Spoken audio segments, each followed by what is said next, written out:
quick break from the action to thank our sponsor. Meraki Performance is a leader in performance coaching. Whether you're looking to motivate your business or your athletic team, Meraki Performance can help. Check them out at merakiperform.com. All right, welcome to episode number 4 of the Benchwarmers Perspective. Today, I'm here with Peyton and Tracy Ruel from Oak Ridge Basketball, father-son duo, having a successful season so far this year. Would you say, Tracy? Yeah, it's been going good. There's a couple games that I would like to have back. Yeah. Overall, I think we've done a good job. Played against some teams bigger than us. Yeah. Pretty tough. Jennison, Allendale. Yeah. Gave Whitehall a good game through about 3.5 quarters. So playing well at this time. Yeah. And then, Peyton, you're officially now an 1,000-point scorer, career scorer. How's that feel? It feels pretty good. I've been wanting it since my freshman year, so I like how I have it right now. Yeah. Yeah. Successful season this season. What are some of the highlights, some of the kind of just memories that you guys have made so far this season for both of you? Yeah, I think obviously the 1,000 points huge. The all-time career score record is good. But I think that just the way that teams gelled. These guys have played together since they were in 4th grade at the the adrenaline or the leagues, and so it's just nice watching all of them work together and seeing what the future holds for them. Seeing all of them all the kids are going to play someplace else. If it's football or if it's basketball or baseball or some cross country, whatever, soccer. And so it's just nice to be able to see them excel at whatever they do. Yeah, that's awesome. And then what about for you, Peyton? I think just us competing. I think that's against Whitehall, we competed good. I thought we did, and I think also the 1,000. That's one that's probably my favorite right now is that or the career. But I think us just competing against big teams like Jennison and Allendale, we're doing good. So I think that's the memories. So I had a question for you, Tracy. I want to know your story. How did you get into coaching at Oak Ridge? How did you get to Oak Ridge? Because I played basketball in high school, and you were just always there. So I never, you weren't hired out from somewhere. I don't know the story. Can you tell me a little bit about what that story was and how you got there? Yeah, I'm an Oak Ridge grad, so that's my home school. So I lived across the street. I came back and started coaching football a little bit. Coach Sugars was one of my my role models, my mentors. Something that I look up to, and he kind of brought me back into the football program, and I got started in football. The freshman job opened up once, and I thought, hey, let's try out for basketball. I tried the freshman job for a year, and Ray Schuler, who was the athletic director at the time, liked my style, liked the way that my intensity of the way that I coached, and the next year the varsity position opened up, and he hired me in that spot. Yeah, been there ever since. I'm blue blood. I live and die Oak Ridge. I'll be at any sport, any activity that's going on, regardless of if my kids are playing or not. They're supporting the program and supporting the community. Yeah. So what's that kind of been like over the years coaching at Oak Ridge? It's been tough because I'm getting to the point where kids that I went to school or guys that I went to school or friends that I went to school with are now starting to have their kids, and some of them have already graduated, but it's been tough because I think sometimes they expect something because they went to school or with something like that. And I've had to make a lot of tough decisions, and I've lost probably some friends over it and gained, some people that respect what I've done because of that. Yeah. So it's kind of a family affair over there, just at Oak Ridge in general. What's that like, being able to coach and work with your family? Yeah, it's nice. My mom and my sisters, are ticket takers. And, you look at my brother being the athletic director. Yeah. And my son was working there until this past couple of weeks, so he just took on another job. But it's just, it's nice being able to, the family being right there, the community, everybody stayed at Oak Ridge, everybody stayed around the area. You look at when Peyton scored his 1,000th point, and the nieces and nephews and the cousins, and in the picture with 30 or 40 people just there to support Peyton while he's doing that. So it's pretty nice to have that family background. Yeah. Let's take a moment to thank our sponsor, CatchMark Technologies. If you're looking for technical support, structured cabling, cybersecurity, or digital marketing, they're your go-to team. With tons of experience, they will guide you through all of your technical problems. Reach out to them at CatchMarkIT.com. And then what about for you, Peyton? What's that like, having everybody around? Yeah, I think it's pretty cool, actually, because my cousins that graduated before me, the a grade before me, and I think it's pretty cool. Like I'm close with them, and I'm close with all my cousins, so I'll go out and support them. They'll come out and support me. Yeah. So it's like we all have this. All right, you go here, and then we'll all go to those games. So. Yeah. Yeah. Yeah, that's sweet. So then tell me a little bit about the community, because I grew up in Montague, so I'm used to that small town, everybody knows everybody. But I think Oak Ridge might be a little different, might be a little same. What does that kind of explain the dynamic there for the community? Yeah, I think it's the same. I mean, you look at it's a small school, everybody knows everybody. Sometimes that's good, sometimes that's bad. Yeah. But everybody gets along. It's a hardworking community. Everybody there's got to work for everything they have. And they show it. You look at the sports, and there might not be that superstar. Even at some of the teams that I've coached in the past, we haven't had that superstar player or great player. But when you're going to go out on the floor, you're going to get 4 quarters of people working hard. Yeah. And I just think that kind of resembles the community in general, of just people there supporting everything, athletics, academics. Yeah. If it's the band or whatever it might be, everybody's there supporting it. And being there to as a community. Yeah, that's awesome.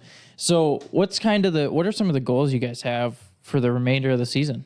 I know we're about close to halfway through now. Just kind of tell me a little bit about what you guys want to accomplish. I mean, obviously getting to that state championship, district championship, regional champion stuff, that's always on the docket. But what are some of your goals? Me, my big one is probably the district. That's the one that I've always been looking forward to. And I mean, we lost like last year, my freshman year, first round to Montague, but like that's been one that has been my goal. And I know it's been our team's goal, for a while, because we've all played together. So it's like that's one of the big goals that we have is the district. Yeah. Yeah, I think the same thing. I mean, look at conference, and it'd be nice to get back at one against Whitehall in Ludington. So I mean, conference is the first goal, and then districts is the next goal on. We've always talked about getting back to that district championship. We've been there to the championship game several times, but actually getting over that hump and getting a district title. I mean, you look at the district this year. Obviously, Whitehall is the team to beat, but I think at any given time, Spring Lake, Fruitport, ourselves, Montague, I think anybody can upset them and take a district. So I think it's kind of wide open. Yeah. Were you going to say something? Oh, no. Oh, okay. I think, last year Spring Lake ended up winning it in that crazy game against Whitehall, which I think surprised everybody. So they're obviously a good team in there. I know Fruitport beat Spring Lake earlier this year by like 3 points. And then you got you guys and Montague's in there, and Whitehall's obviously the team I feel like they've been the team to beat for the last like 4 or 5 years. But they're still in there. And I think it's one of the hardest districts in the area, I think, to get outside of the one a little bit north with Ludington and all those teams. My question to you is, how do you think the new conference prepares you for districts? Yeah, I like it. I like the rivalries of the old conference, obviously. I mean, the Ravanas and the North Muskegons. We try keeping them on our schedule just because of it. It does get us a little bit bigger teams to play against. I feel probably a little worse for the smaller teams because there might not be the North Muskegons, and they're kind of running that table pretty easy. But for the bigger schools, I think it's pretty competitive. The Fremont coming in for the sports that they're very, they excel in the running and the tracks and the basketball. The last couple of years have been done really well as well. So I think I enjoy it. It's a little bit better competition all the way through the conference. But I still like the old rivalries. Yeah. I growing up and going through Oak Ridge and playing against the Ravanas and having the big games against North Muskegon. Yeah. Kind of still in the blood to play those games. Yeah. So I've heard that there's a little bit of talk of Fruitport possibly joining the conference in a few years. What do you think about that? Like, what do you think about them joining, kind of adding another powerhouse into the dynamic right now? Yeah, I like it. I don't like it, and I like it, I guess. Yeah. I don't like it because they had the opportunity to do it a couple of years ago and they didn't. Yeah. So I do like it because it is another powerful, power team that's a bigger school. Yeah. They're a lot bigger than a lot of the teams in our conference. You even look at them against us or look at them against Montague in the conference, and they're quite a bit bigger. Yeah. And they play a lot more sports. So that part of it, maybe not so much, but if they want to come and they want to play, that's fine. Yeah. You'll play anybody, right? That's right. Yeah. So Peyton, tell me a little bit. I know you had a really successful cross country season this year. I was a cross country runner in high school, so I know a little bit about that course. It ran really fast this year. Did you notice that too? Yeah, I did. Like usually I remember it being like one of the slowest courses out of the entire season. I don't know if it was just because it was really nice that day or what it was. Did you, I mean, almost, I think there was a 14-minute 5K in there. For regionals? Yeah. Yeah, that course was fast. I remember I came in at my 2 mile and I was like, 10?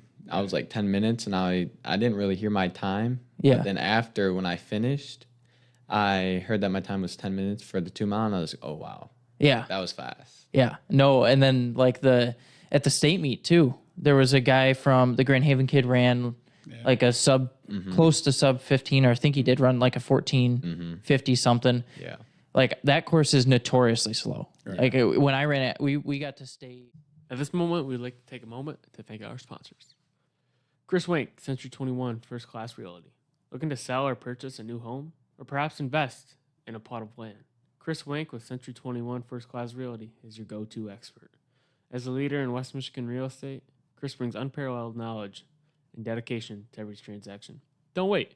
Call Chris Wink today at 616-414-5420 and take the first step towards your real estate dreams. Century 21 First Class Realty, your trusted partner in West Michigan property. When I ran it in high school as a team, it was the first time we'd done it, and everybody's like, just go out there and run because it's super slow. And it was like everybody ran. I don't think anybody ran under like 18 minutes. It was that slow. And we had guys who were running close to 16s. But then my younger brother ran earlier this year, and he ran a PR. And there was like guys running under sub 50. I'm like, what the heck? Is it just, what's with this course? I think that's the one sport that's really, I mean, you look at a lot of the sports throughout, and I think they've dropped off a little bit over time. You know, people are dedicated and going for the one sport athletes again. And so you don't get as much depth in the teams. But I think that's the one sport that's really picked up in talent-wise, and the people are really excelling and trying to do more. You look at some of the times for cross-country and even in track a little bit now, the times are really starting to come back down where they were, 15, 20 years ago. So I see a lot of records being broken, a lot of personal bests being broken, and it's nice to see those sports come back. Yeah. What was your PR this season? 16 flat. That's fast. I was never that fast. So what's what's next for you, Peyton? I know you got you're running track, right? In the spring. And then what's next after that for you? I'm going to go to MCC for 2 years to obviously the Promise, which is really nice. And I'm going to go run cross and track for their coach for MCC. Yeah. And then once I finish up my 2 years, I'm going to hopefully look for somewhere to transfer out. Yeah. To go run for another 4 years. So. Yeah. And would you say cross country out of the three sports is probably your favorite? I like basketball a lot, but it's probably up there. There is times, I mean, even through basketball, I'm like, man, I really miss cross country. Yeah. Like I like it. Yeah. I know it was always for me in high school. It was like, I hate it because it's just like, you got to suck like, there's no time where it's like, for me, it was never like just fun, except for when you weren't running. Yeah. And then you ran, and then after you got done, you're like, that was fun. Mm-hmm. But then while you're doing it, you're like, this sucks. Yeah, mid-race, you're like, when you hit that 1 mile mark, you're like, oh, I got 2 more. Yeah, that's about how it went for me. Right. So what's outside of MCC and all that, what do you run during track, and what's kind of your goals during track season?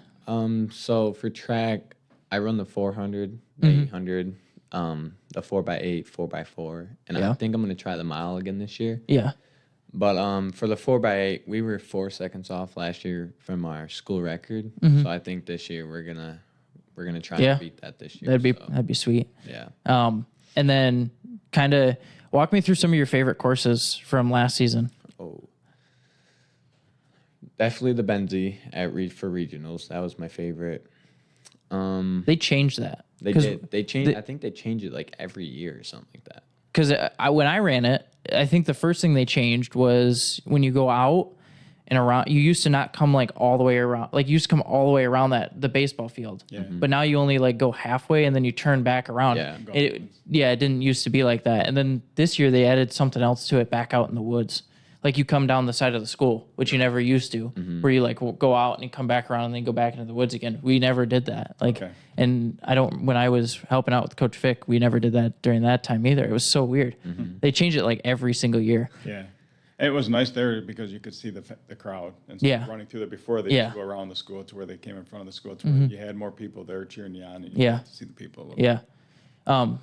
What else? What other ones? I think what one was it? I like Rising at Park a little bit, like sometimes. Yeah. But I think that's up there. Definitely. How about the Fremont Hill one? Oh, no. What one was that? Branston Park at Fremont. Fremont. Oh, they got like 4 ginormous hills that are huge, crazy. Why do I? See, when before the WMC didn't change till after I graduated, so I don't know that we ran that one. Yeah, but there was one hill that, like, when you would run up, you basically were running upstairs. Oh, like, that sounds fun. Roots were coming out of the ground. Like, it was crazy. When I was in middle school, Northwest Muskegon's course was at, I can't think University. No, it wasn't University. It was that lake by the Black House. Yeah. And it had like at the very end, because there was only 2 miles in middle school, but at the very end they had a hill that was like vertical, and you had to bear crawl up it. There was no other option. You couldn't get up it, but that one was a wild course.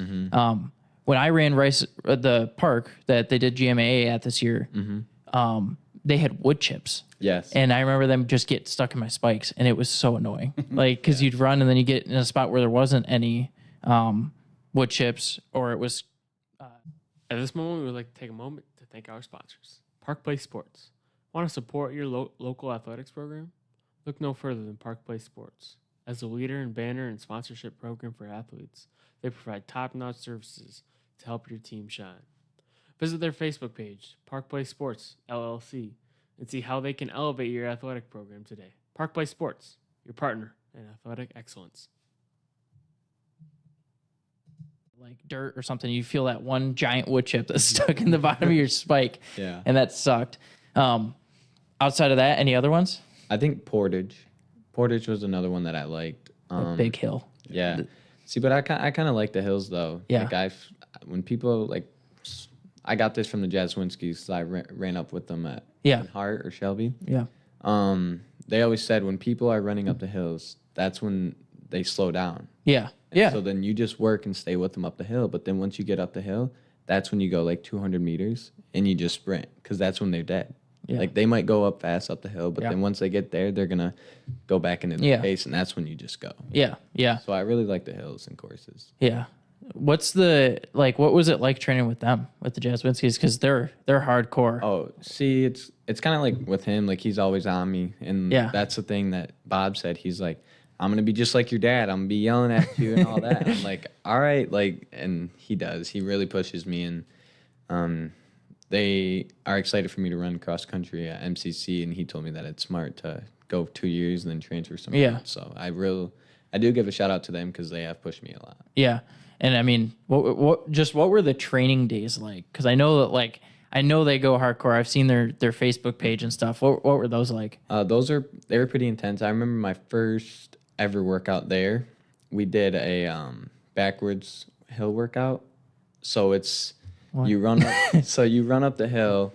Forward, and then you'll go one way forward, and then you'll come back down the hill, and then you'll go backwards halfway.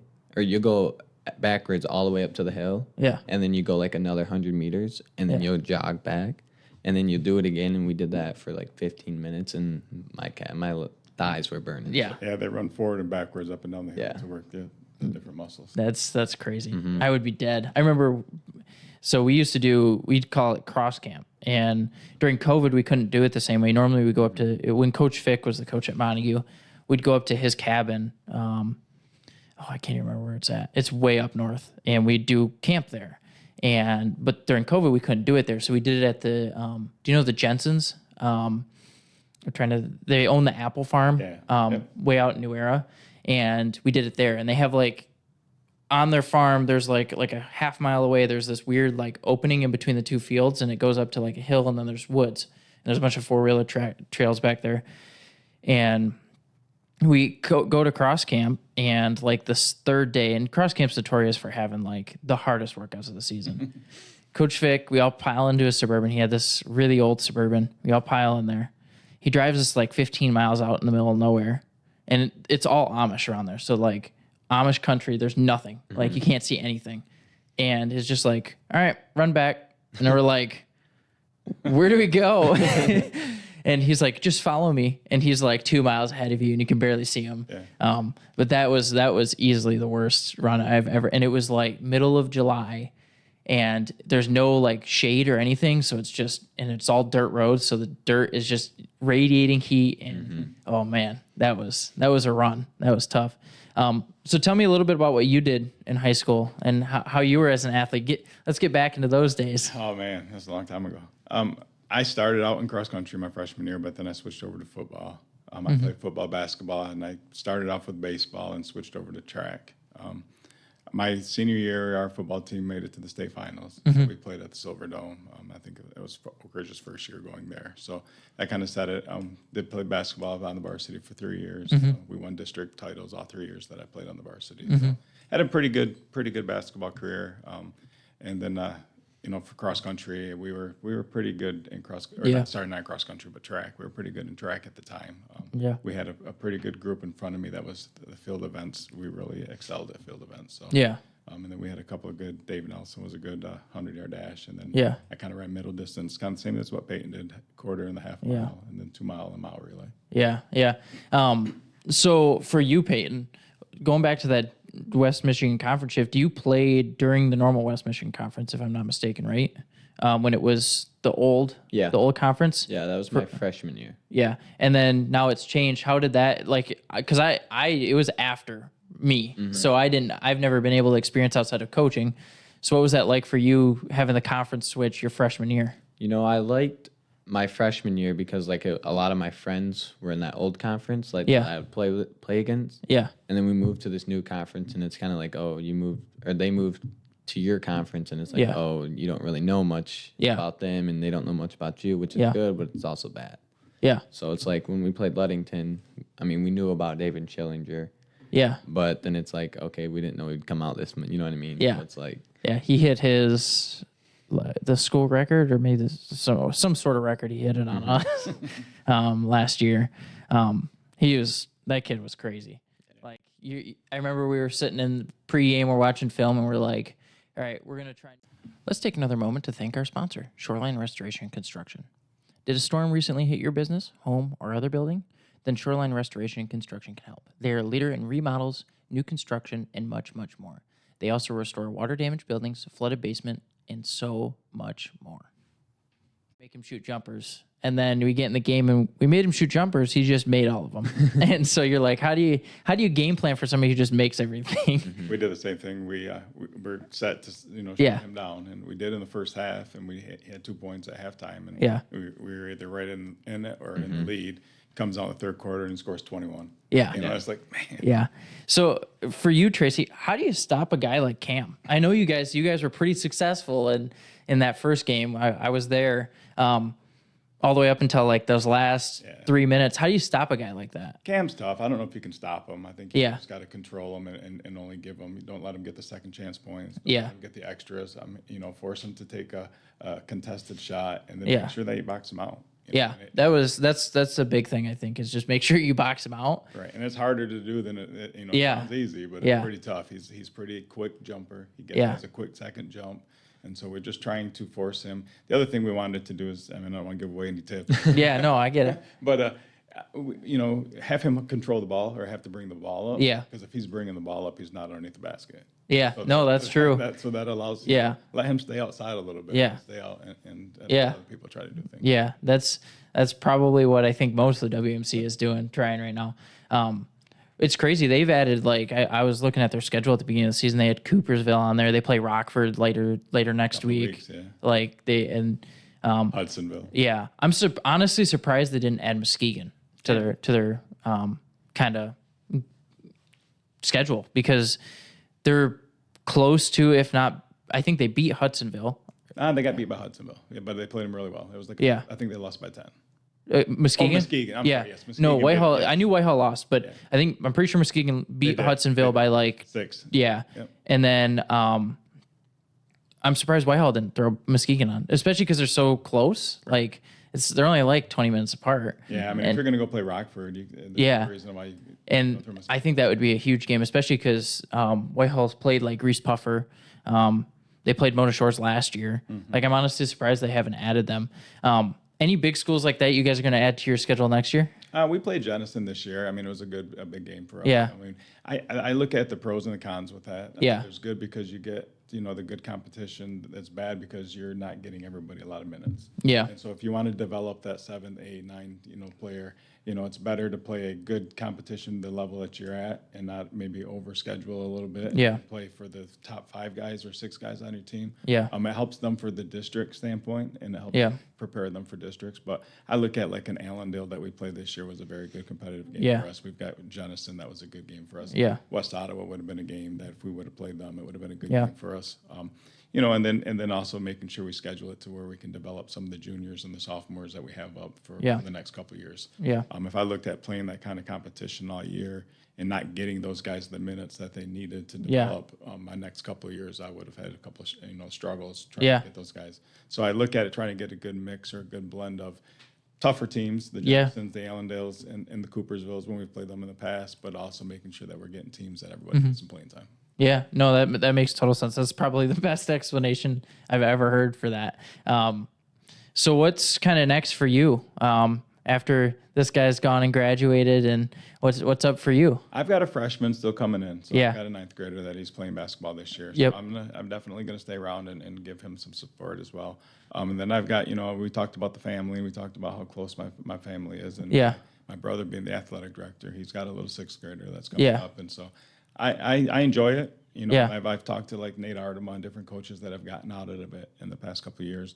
And it's one of those things to where if I still want to get in the gym and I still want to go over there and I'm still having fun doing it, I'm still going to do it. Yeah. The time to put it up is when somebody calls and want to get in the gym and I don't want to go over there, then it's time for me to give it up. And right now, I'll go in the gym whenever anybody wants to get in the gym, and I'll go over there and support anybody that wants it. So as long as I still have that blood burning, I'm still going to do it. Yeah. That's a great explanation. This guy's full of great explanations today. Got to get him on headline work. I need some headlines. So for you guys got who do you guys play tonight? We have Hart tonight, North Muskegon tomorrow night, and then we play Montague on Friday. Yeah. So Hart, great team, great squad this year. Obviously you guys want to win. What's the expectation tonight? They've played well. Yeah. If I look at comparable teams that we've played against or have played, against each other. I think it's a game that we should win. Yeah. I think they could come out and surprise us. They've got a young team. Yeah, really young. Yep, they've got some young guys that I'm hoping some of our senior leadership and our seniors can put a little pressure on them and make them feel it. I think we're going to be a bigger and stronger team. Yeah. And so we've got to take advantage of that and then just got to use our experience to get through this one. Yeah, and then on you mentioned North Muskegon, Adam Dugner. They're undefeated, so they're playing really well right now. Yeah. So. That's another team. I'm surprised that I don't know if they play Whitehall this year, but I hope they do because, man, that would be two top WMC conference leaders against each other. That would be awesome to watch. Yep. So I appreciate you guys coming on. If there's anything you guys want to say or kind of mention for the rest of your season, then go ahead. Now's the time. Outside of that, I think we'll go ahead and wrap it up. Yeah. No, I'm looking forward to the rest of the season. Yeah. I mean, we've done some good things, and I think we've got the better half of our season Yep. to come for us. It's one of those things to where with football and the baseball in our community is so huge that I don't get the guys out as much as I want in the fall. Yeah. And so now they're starting to get the basketball legs. And if you look at our past, probably 10 years, the second half of the season has always been our strongest half of the season. So I'm really looking forward to what Oak Ridge has to bring in the next half of the season. Everybody watch out. Yes. Yeah. All right. Well, I appreciate you guys coming on. Good luck the rest of the season. Excited to see what you guys do. I appreciate this. Thank you. Yep. Thanks.